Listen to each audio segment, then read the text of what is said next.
Yes, good evening. We'll start in 2 3 minutes if anyone else wants to join.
Good evening, everyone. Welcome to week 3 of Structural Analysis 1, taught by Professor Amit Shah. I am Trisha Chakraborty, one of the course teaching assistants. I am a PhD student at the Indian Institute of Science, Bangalore. I start with a brief recap of the previous 2 weeks. In week 1, we looked at the types of internal forces, which are there are 4 types: bending moment, shear force, axial force, and torsional moment. Generally, truss elements only transfer axial force, which we have seen in week 2, and beams are the structural element which transfer shear force and bending moment, and that and frame element transfer all three. Common classification of elements and boundary conditions. Element the commonest classification of element types is truss, beam, and frame. And boundary conditions, we have already encountered several, uh, like roller support, pin support, fixed support, and then there's something called an internal hinge. Structural indeterminacy. Indeterminacy is the amount of redundancy in a structure. So the more indeterminate the structure is, the safer it is. So that means that even if certain elements fail, the structure will still stand. So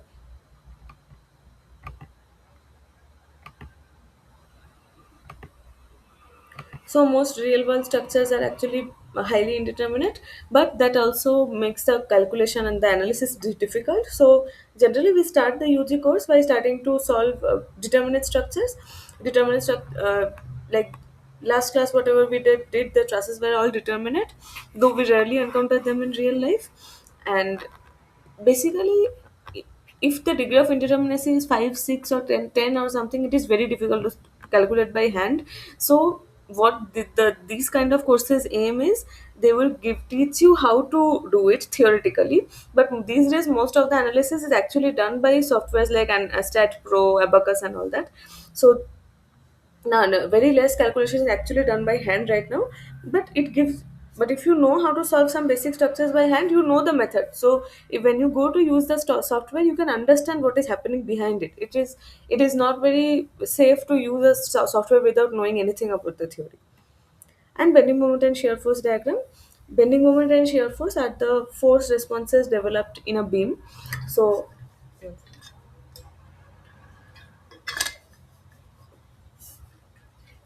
So when we have a beam with the boundary condition and the loading mentioned, we try to draw the bending moment profile along the length and the shear force profile along the length to have an idea about the force response developed in the beam. And in week 2, we focused exclusively on trusses, how to idealize trusses, stability of trusses, and solving member forces in a truss using method of joints and method of sections. Here in a truss, there is only one, like along the length of a beam, there is a bending moment or shear force profile which can change. So every cross section of the beam does not have the same bending moment or shear force. But in a truss is a two force member. It is designed in it is designed in such a way by pin joints at all the junctions that there is only like the entire every member of the truss will have only one single force, which can be tension or compression. And we have seen how to solve that. We will how to assume the direction of force and then solving it. Generally, if it is positive, we get it is tension. If it is negative, we say it is compression. So that is one of the basic differences between trusses and beams. And today we will look at principle of virtual work, unit load method to determine displacements in truss. So displacement, as I said before, there are two major types of responses in any structure. In any structure, one is the force type response, one is the displacement type response. Force type response is also related to stress, and displacement type response is related to strain. So now that we have seen how the bending moment shear force profile varies along the length of the beam, and how to find out the axial force being developed in each member of the truss, and if we have the force, we also have the stress, right? Because we can divide the force by the cross sectional area, we will get stress. Stress has a unit of pressure. Force has unit Newton, and stress has a unit Newton per meter square or Newton per millimeter square. That's what. And now we are going to look at the displacement type response. So the questions we are asking here for our truss is, what is the displacement of every node of the truss? If I know the displacement of every node, then I can get the net displacement in all the members. Similarly, in next class we will ask that what is the displacement profile along the beam. I know what is the how the bending moment is varying, how the shear force is varying along the length of the beam, but how does the displacement vary? That we will look at for the next two classes. For today, it's about trusses. Now, work done by a force. You have read this in junior classes, like in school class 11, 12, definitely.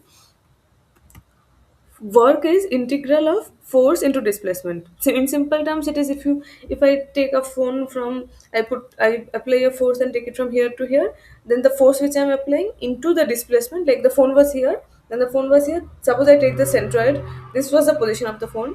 Now I've taken it here, this is the centroid. So this length, this straight line length is the displacement. I will measure that, and whatever force I've applied, the force into displacement will be the work done in simple terms. But the force might not be constant. I might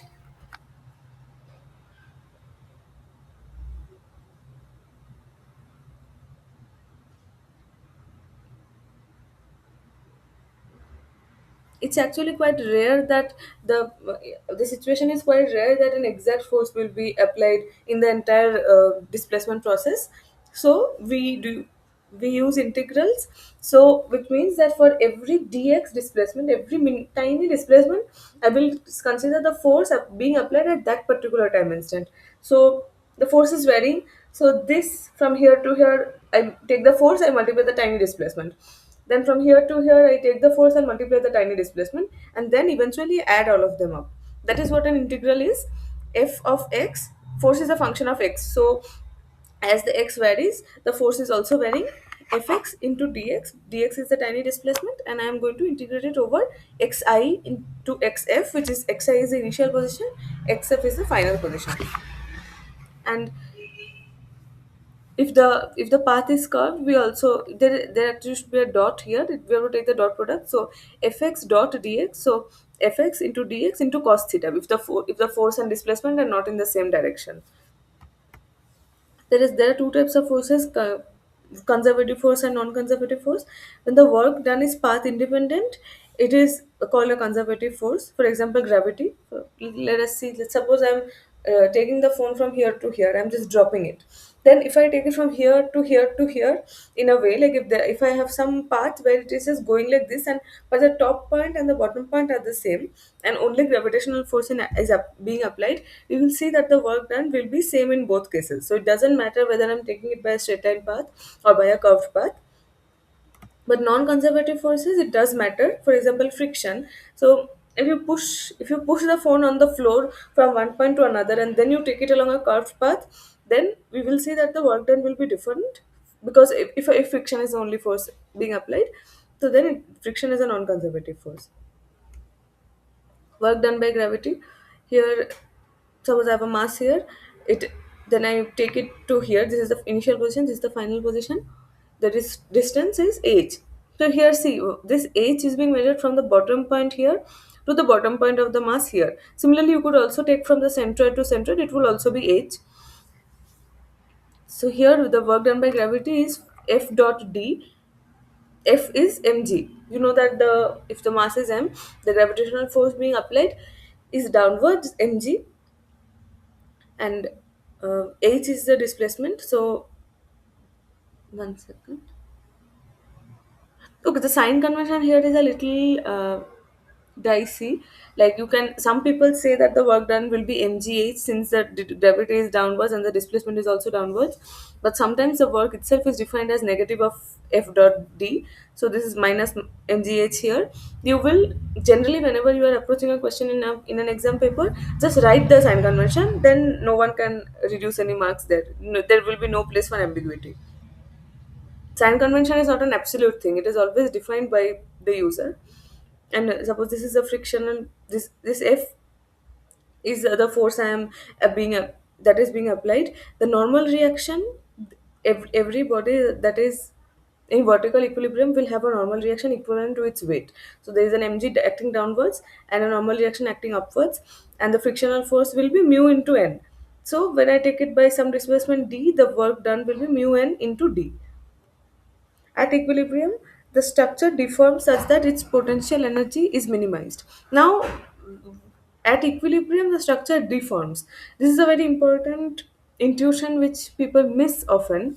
Now, let us say that you take a book and you drop it. While it's going down, there is nothing to resist, like ignore air resistance, which is very less. But if it is just falling down, there is no deformation. But the moment it hits the ground, then it gets a normal reaction, and then there is a chance of a deformation. Imagine you're dropping a sponge ball or something like that, which deforms even more easily. While during the time it is falling, there is no deformation.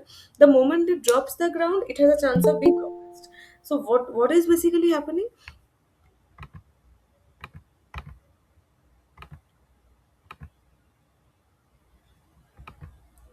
What this means is that deformation occurs only when there is some sort of resistance. If a body wants to move and you let it move, nothing happens. The moment it hits the wall, the moment you try to restrain it, you will see that it is deforming. So at equilibrium, a structure will deform. At equilibrium means that there is some applied load and then there is some resistance to it. And the applied load and the resistance are equal and opposite, so they are somehow balancing each other out. It is at equilibrium, there is some deformation. Now this there is a principle which says that the structure will deform in such a way that its potential energy will be minimized. External loads is equal to internal forces, external work is equal to internal work. This is just at equilibrium. Now, the principle of virtual work says that work done by a real force acting through a virtual displacement, this is not the principle of virtual work, this is just the virtual work. It is the work done by a real force acting through a virtual displacement or a virtual force acting through a real displacement. Principle of virtual work states that in equilibrium, the virtual work of the forces applied to a system is zero. This is equilibrium.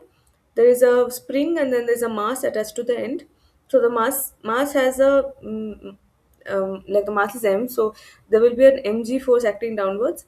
And if it is in equilibrium, it will spring will be providing a resisting force of mg. Now suppose that the delta is already there is a displacement delta in the spring to generate this mg force, because you know when the spring has no displacement, like no elongation, it does not apply any force. When you pull it down, when you put a mass, it will elongate somewhat and it will stop, so that the elongation is exactly that the spring stiffness into the displacement is equal to mg. So k into delta equal to mg, that is this delta already. Then I am providing a virtual displacement delta star. I'm pulling it down. That is a virtual displacement.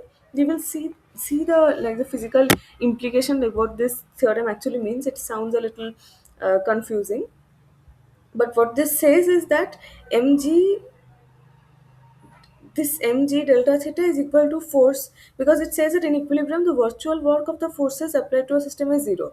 So I have applied a virtual displacement delta theta, delta star, and the forces acting on this mass is mg downwards, and then there is a force applied by the spring upward. So this says that mg delta star is equal to f delta star. This principle says that from that you get f equal to mg. This f equal to mg you could also get the way I said, k delta equal to, sorry, f equal to mg you can just get by drawing the free body diagram of this mass as well, that the downward force is mg and the upward force is f, so obviously f equal to mg. So this seems like a very convoluted way of arriving at this equation, but this is just a very simple example of saying what the principle means. We will see how we use the principle of virtual work to get displacements in the truss later on. Just give me 1 second.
Sorry about that. We'll continue.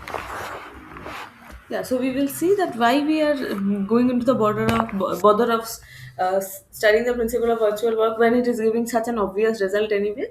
We'll see there are ways to use it, which makes our lives much easier. So, principle of virtual work is a very important theorem for physics. Application of principle of virtual work, it gives, like, using this principle we develop, like people have developed a unit load method to find deflection of trusses. Response of a structure can be of two types: the forces or stresses and the displacement or strains.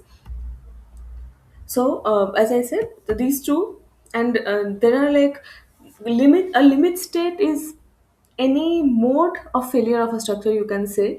So, every beam will have a bending limit state, a bending moment limit state, which will say that the bending moment at every cross section should be less than, not the bending moment, the stress developed due to the bending moment at every cross section of the beam should be less than the yield strength, like the strength of the beam. So the beam material will have, every material will have some yield strength or ultimate strength, after which we will, like, after, once the force stress developed inside the material exceeds the yield strength, the material starts to yield, so there will be a lot of displacement, and I will call that failure, I might call that failure. So it depends on me how I'm going to how I'm define the failure in a particular case. But every mode of failure has a limit state corresponding to it, which is of the format that the stress developed should be less than the stress capacity of the material. So it means that the demand should be less than the capacity. Demand less than capacity is the format of expressing a limit state. There are two types of limit state corresponding to each of these. Forces or stresses have the limit states corresponding to it is collapse limit state. It is called collapse because if that is violated, that means if the stress developed inside the beam is more than the yield strength, the beam will start yielding and then it might collapse. So that is why it is called collapse limit state. But the displacement limit states, what kind should it be? I said that it should be demand less than capacity. So that means demand is the actual stress or strain being developed in the structure, and capacity is how much I am going to allow it. So suppose I have a beam, it is I'm uniformly loading it with downward loading. So the beam will deflect something like this. Let me show a image. It will be easier. Beam deflection profile.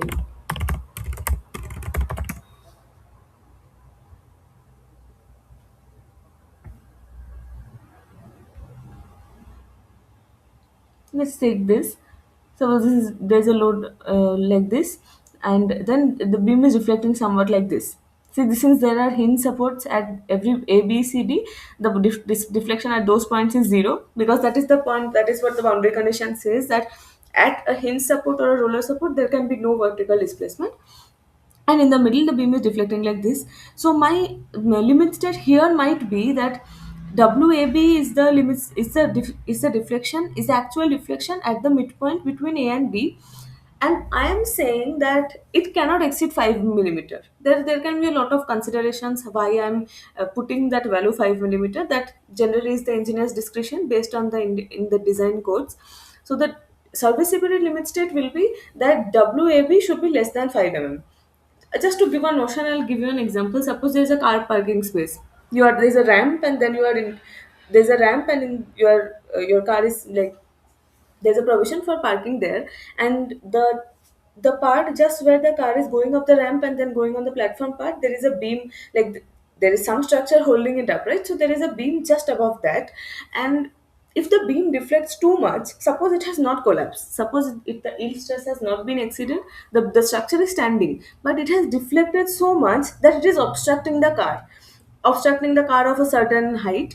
So that means that the collapse, there has been no collapse, but the serviceability is being hampered. That means that the purpose for which the structure is built is not being served anymore. That is why it is called serviceability limit state.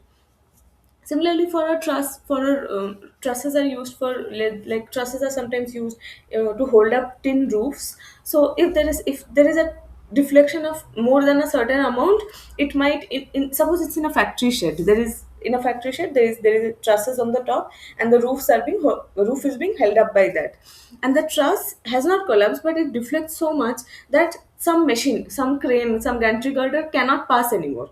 So then I will say that the serviceability limit state has been violated. It's not that the structure has collapsed. So this, that is why this part is also important. Of course, the forces, collapse limit states are more important, because if a collapse limit state is violated, that means the structure falls down. And when the structure falls down, there is enormous economic loss, and there might be loss of life as well. So that is our priority. But displacement or serviceability limit states are also important. That is why we study the displacement, the deflection at the nodes of the trusses, and the displacement profile in a beam, and so on. So in a truss, there are these two types of responses are member forces, which we have already studied in last class, and nodal displacement. If I know the nodal displacement, I know all the entire deflection profile of the structure. Now that this was an overview about why we are concerned about this. So that is one thing with in civil engineering courses, you should always ask that why am I studying this. There is no, if there is no point, if there is no application, there is no point in studying it, because civil engineering is a very practical subject whose application you can see everywhere around you. So before you study any topic, you should ask why. That is the why behind studying the strains and displacement profiles. Now we are going into the methodology, how we actually calculate it mathematically. So the unit load method is a technique to quantify displacements and rotations of equilibrium configuration of a structure, that is the shape of the structure after it has managed to equilibrate the applied load. So you can imagine it like this, that there is a truss or a beam which is under no loading. There is some boundary condition, then you apply some load, then truss structure wants to move, but the boundary conditions are holding it in place. So there will be some deflection, something, and then it reaches equilibrium condition. So that will involve some sort of displacements and rotations. And displacement and rotation, just like displacement and rotation, just like forces and moments, we broadly use the term force to include both force and moment, and we also broadly use the term displacement to both include displacement and rotation. But if you go into the nitty gritties, displacement is linear, like this kind of displacement. Displacement is like the the deformation related to forces. So it can be in the x direction, it can be in the y direction, it can be in any this kind of direction. And moment develops, and rotation develops due to moment. So if there is some unbalanced moment in the structure will rotate somewhat. So force and displacement and moment and rotations rotation are analogous. Now, virtual unit force is applied at the node where we want to calculate displacement. These are the steps. Analogically, virtual unit moment is applied to the node where we want to calculate the slope. Slope is again related to rotation. You will see that. For unit force, external virtual work is 1 into delta. 1 is because I am applying unit force, and delta is the displacement at the particular node where I am applying the unit load. Since external virtual work is equal to internal virtual work, delta is equal to internal virtual work. This is the principle that we are going to use. So we have to first. Suppose I'll tell you that. Let's see an example. Suppose I want to tell you that I'm asking you that tell me the vertical displacement at this node. So what I will do is I'm going to apply a unit load at this point, and I'm going to find out the total internal virtual work. Then I will get this delta. We will see how this happens. It's vague right now. The formal steps are: due to a given load system, calculate the forces in all members, say P1, P2 up to Pn. So there are n members. I have this loading W1, W2, W3. This can be any sort of loading. I'm going to calculate the forces in developed in all the members, and we are going to use a method of joins mostly, because in method of joins we go from node to node solving all the member forces. In method of sections, it's generally we will get only for some members, but you can use either method, you will get the same result. And the forces, P system of forces, can be calculated by using method of joins. Now step 2 is we will remove all given external loading. Don't remove the boundary conditions. The boundary conditions has to be there, but forget about all these loading, remove them, and only apply unit load at C in the direction of the desired deflection. Suppose at C it's been asked. So remove all these W's, just provide a force here, one kilonewton or 1 newton.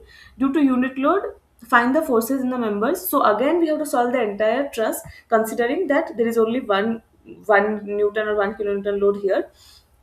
and you solve the member forces in all the members again, and say they call them k1 k2 up to kn. So the deflection of joint C in the direction of applied unit load is given by sigma means addition. So P into K into L. So for every member, you have a P value, which is the original force developed. Then you have a K value, which is the force developed due to unit load. And every member will have a length of its own.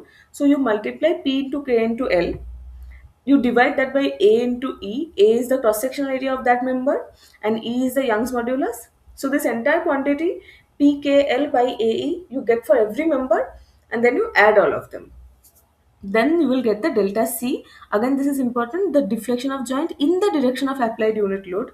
So now before you have calculated, you don't know which direction it's going to deflect in. You don't know whether C is coming up or down, or so what we do is, I'm just assuming it's down, not even assuming, I'm just putting our unit load in the downward direction.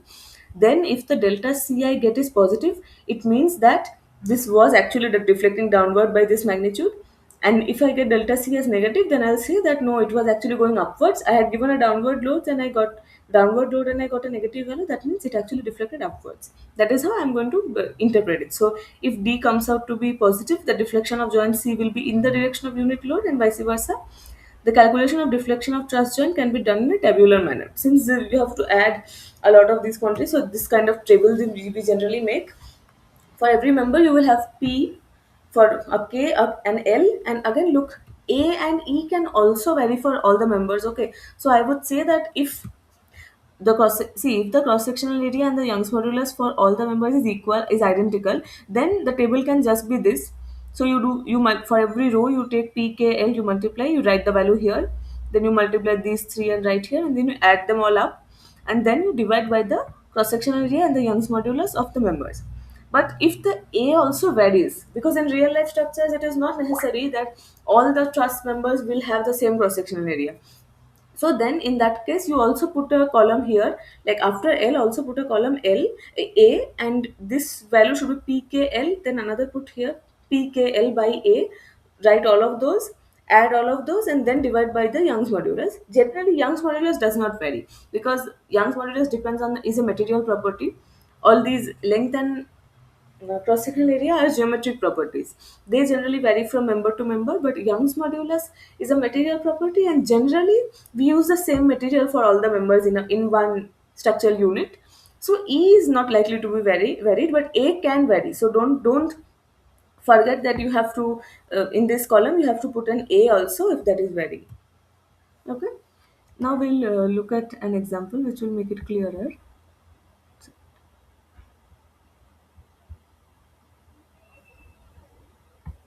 Okay, if there are any doubts, you can stop me at any point. Okay, so we have our truss here. It has a hinge support here. It has another hinge support here, and there are two members, and the actual applied load is P in the downward direction. Now, for the P system of forces, what I have to do is I have to solve the truss. I have to solve the two members. So I am applying method of joints at joint C.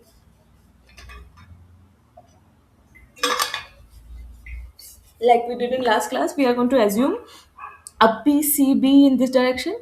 I'm going to assume a PCA in this direction. I'm going to write the equations of equilibrium for the joint C. There will be two equations of equilibrium, sigma fx equal to 0 and sigma fy equal to 0. So for sigma fx equal to 0, I will get minus, suppose I'm saying this direction, this is positive, this is negative. It depends on you again. You can take whatever sign convention, you will end up with the same result. So this is PCA, this is PCB. So minus PCA cos 30 degree. This is 60, and since this is symmetric, there will be 30 degree here, 30 degree here. So if you take the horizontal component, PCA cos 30, and for PCB also you will have a cos 30 like this. So minus PCA cos 30 minus PCB cos 30 is 0. That is the sigma fx equal to 0.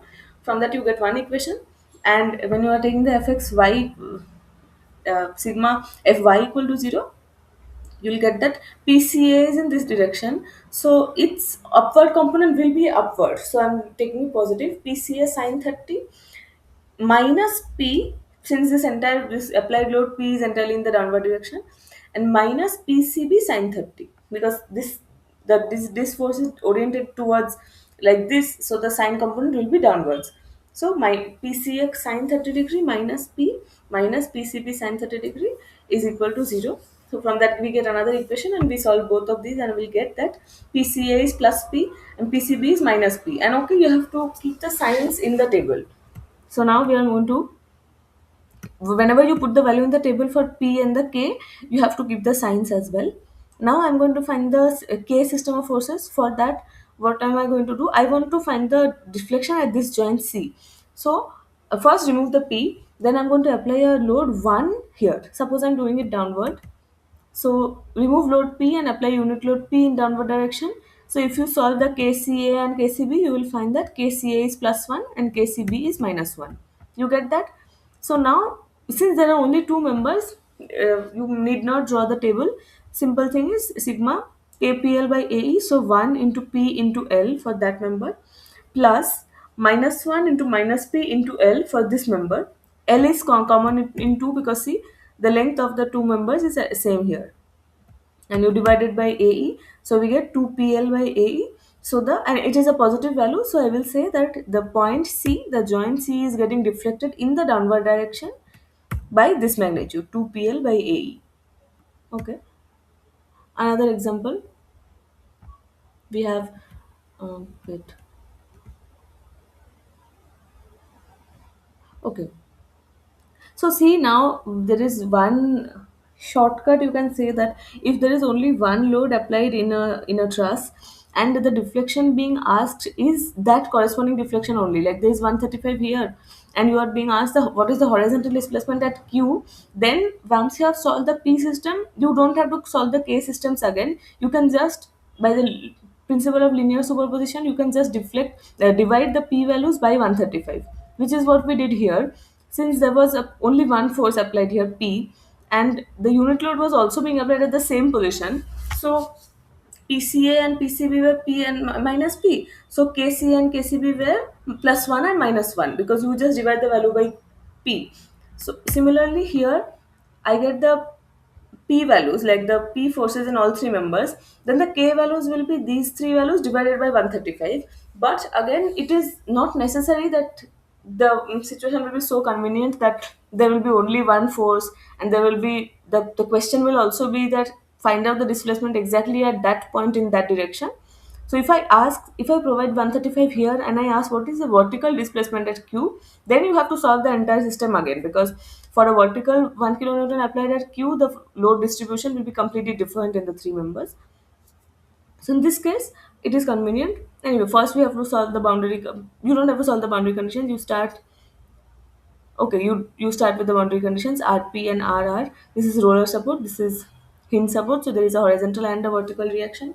You solve those HR, RP, and RR, and then you go to joint R first. Suppose this is joint R.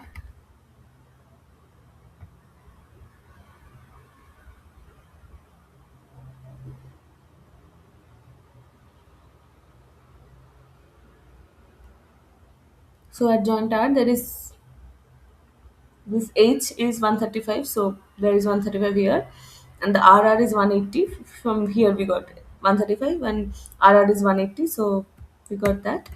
And PRP and PRQ are my unknowns. So I simply write down that sigma fx equal to 0, sigma fy equal to 0, and get that uh, PRP is minus 135 and PRQ is minus 180. So both of these are compression. And then I go to joint P. This the reaction here was downwards 180, and then there are two members PR and PQ. So PR we already know. PRP and PR are same. That will be minus 135. So from here I get the PQ. So I have the member forces in all three forces, in all three members, and the K system of forces, I will simply divide the P by 135. So PQ has 225 and 1.67, and now the lengths are different. Okay, see here it says 4.5 and here it's mentioned 6.6, but for PQ you have to apply the Pythagoras theorem. So PQ length will be 4.5 square plus 6 square root over the entire thing. So you have to find that out. So that is 7.5 here. So minus 180 minus 1.66 minus 135 minus 1 4.5. Multiply these get these values and add all of these three. And then the suppose that the A and E are provided. So okay, now make sure you are putting everything in a consistent unit. So here the force applied is in kilonewton. So when you are applying the unit load, also put that in kilonewton, and the unit here is meter, the length is meter. So if you put the, so you see that when the cross section is provided, the cross section might be provided in millimeter square, then make sure you convert it to meter square. You have to be consistent with the force and the displacement units. If it is kilonewton, keep all the forces in kilonewton, and if it is meter, keep all the displacement in meter. And it can also be millimeter, in millimeter. You can also convert the length into millimeter and then keep the cross sectional area as millimeter, and the answer that you will get will be meter or millimeter according to whatever values you have, whatever unit you have put. Okay, so you get it here. There is another example here. This truss we have looked at, there are a lot of zero force members in this truss, so it becomes a very simple triangular truss.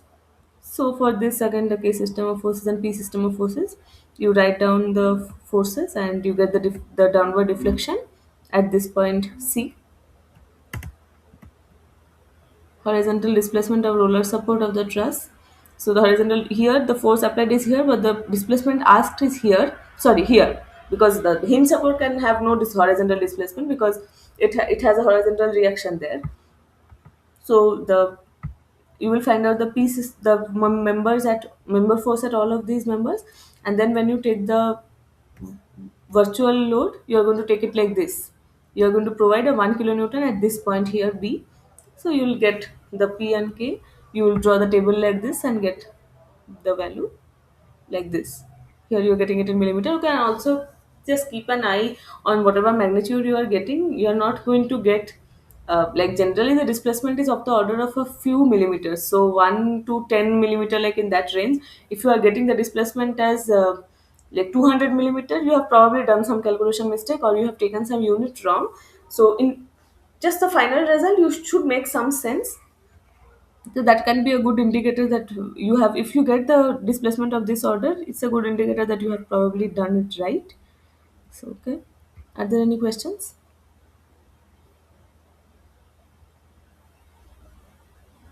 Okay, so far we have only solved determinate trusses. Last class also we have solved determinate trusses. So these are the simple part of it.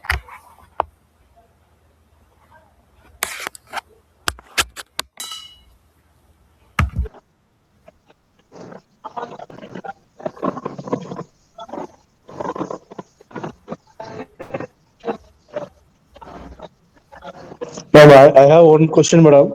Yes. Madam, exam registration last date when, madam? Oh, I am actually not sure about that. We are not directly related to that. Can you mail in the NPTEL team? You will Yeah. probably get a reply from. Somebody says, some says tomorrow, some says February 13th. So If you, it's difficult to find what is the exam exact date for last date for registration, ma'am. I This think is very, if someone says the last date tomorrow, then do it by tomorrow. They don't take a risk, or you can clarify like on email. okay, ma'am. Okay. Please take a problem having inclined members and moment. What do you mean? Inclined members, generally all trusses have inclined members. Like this truss has inclined members. Generally, we all trusses will have some inclined member because they have to form a triangle. So the all the truss members cannot be oriented along the x or y axis.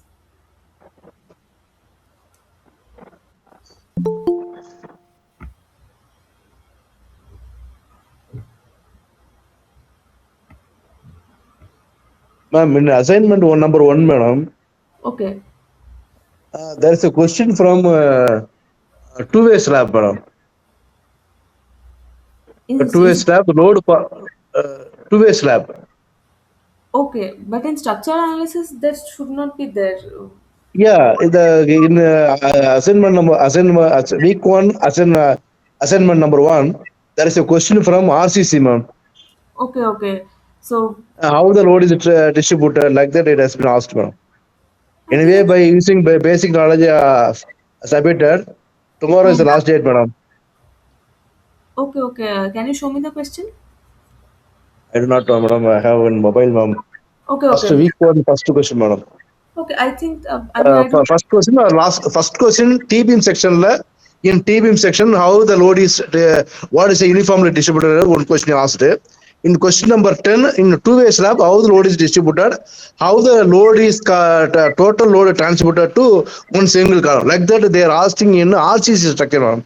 It's and not it is not even basic RCC. It is quite advanced RCC because slabs and T beams are generally taught towards the end of the course. So I think you can skip those questions, and also again when you are mailing NPTEL about that, you can also mention that these two questions are completely out of topic. T beams and slab can never be part of structural analysis. Yeah, two T-beam and a question from T-beam and also two-way slab. The question asked from outer syllabus. Ma'am. Okay, yes, yes. You mentioned that that is out of syllabus. I don't think one question here is anyway going to matter because after that the main grading is done on the final examination. Yeah. But still mail them. I Tomorrow, think tomorrow is the last, madam. Tomorrow is the last date, madam. Submitting the okay. assignment. So okay, you mail tomorrow. You mail tomorrow morning. If you don't have a Okay. response by tomorrow, you might have it in 2 3 days. But the grading will be done in the end, right? So suppose there are eight, like 10 questions, of which two are out of syllabus. Then they will grade you on the 8 questions only. But you have to Oh, bring the mistake to their notice once. It's not, you submit the assignment tomorrow without solving those 2 questions because I don't think there is any point in studying T-beam right now for this course. But okay, mail. ma'am. Okay. Thank you, madam.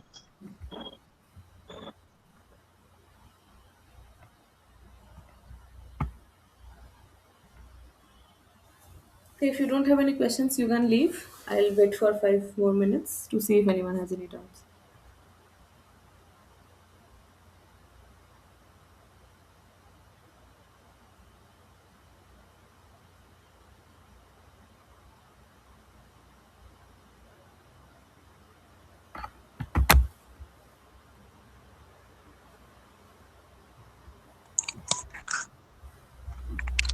Good evening, ma'am. Good evening. Ma'am, slide number seven, 7. s- 7 or 8, This. 7. Yes. Eight, eight, eight, eight. Yes. 8, 8, 8. Yes. Ma'am, please explain the response of the structures. One time, please. Okay, okay. Response of the structure, it means that when a structure, whenever in civil engineering, whenever we are analyzing a structure, first we are assuming that it is an equilibrium, because if it is not an equilibrium, it is moving, then it is a failure. Like we cannot imagine that us as a building or a bridge is actually moving. So uh, we are assuming that there is a structure.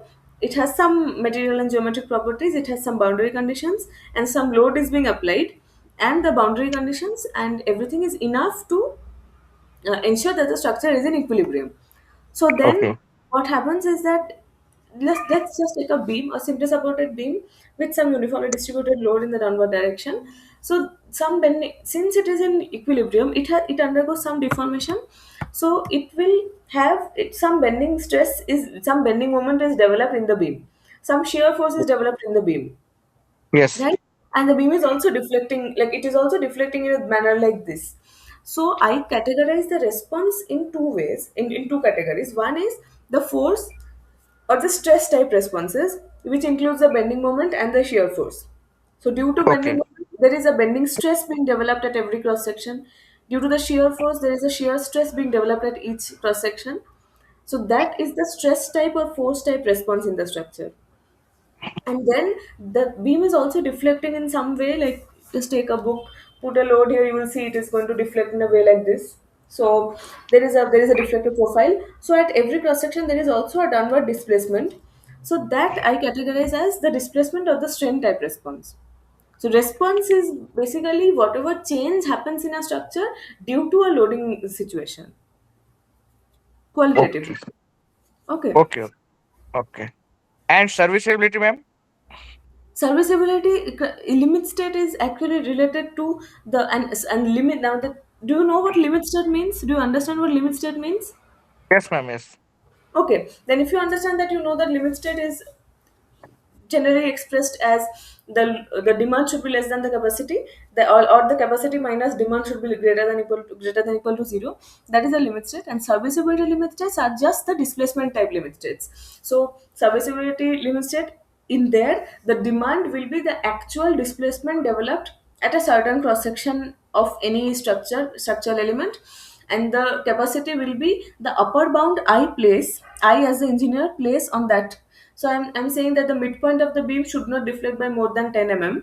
So serviceability limit state will be that the delta at that midpoint should be less than 10 mm. That is just the serviceability limit state. And I'll give an example for this truss itself. Now here, this is the suppose, what is the question? This is the question. The roller, the horizontal displacement in the roller. Suppose I say that due to serviceability criteria, the displacement at this point should not exceed 5 mm. So I will Okay. write the instate as sigma pkl by ae should be less than 5 mm, and that is my limit Okay. state. Then I calculate the actual displacement. I get it is 2.33 mm. Then I'll say that okay, 2.33 is less than 5, so the limit state is being satisfied, so it's fine, so it is not failing. But if my limit state, if I said I had put a bound of 2 mm, if I had said that if this exceeds 2 mm my structure fails, like this, that limit state fails, then I will have to say that this has failed because it is 2.33 mm, and I have to redesign the structure somehow. I have to maybe increase the cross sectional area or increase the material properties, like increase the Young's modulus, make it stronger, so that this displacement falls below the limit. Okay. Okay. Okay. And this such a type of factor of safety type. Hmm. Now the factor of safety is we are going to go later. Right now we are in structural analysis. We just look at the what is the actual force, what is the actual displacement or the actual force being developed, and what is the criteria. But in design we put factor of safeties which make the structure safer. So what kind of factor of safeties we do is, suppose the strength of the material is, the yield strength of the material is 250 MPa, 250 Yes. megapascal. But to make Yes. it safer, I put a factor of safety in the denominator. Suppose I put 1.1 in the denominator. Let's see what Yes. 250 divided by 1.1 is. 250 divided by 1.1 is 227. So I will, though the material can actually take up to 250 MPa, I am going to say that its capacity is only 227. So if the bending stress developed in that material is greater than 227, then I will call it failure. So in my definition of the limit state, I'm going to put a factor of safety. I'm going to pretend that the material is weaker than what it actually is to make it safer. So see that if I'm saying that 227 से ज़्यादा हुआ तो fail कर गया, that means 250 से ज़्यादा हुआ तो, that means it won't reach 250 at all. I'm putting a stricter requirement. Yes. Yes. Yes, ma'am. Yes. Okay. Thank you, ma'am. हाँ, okay.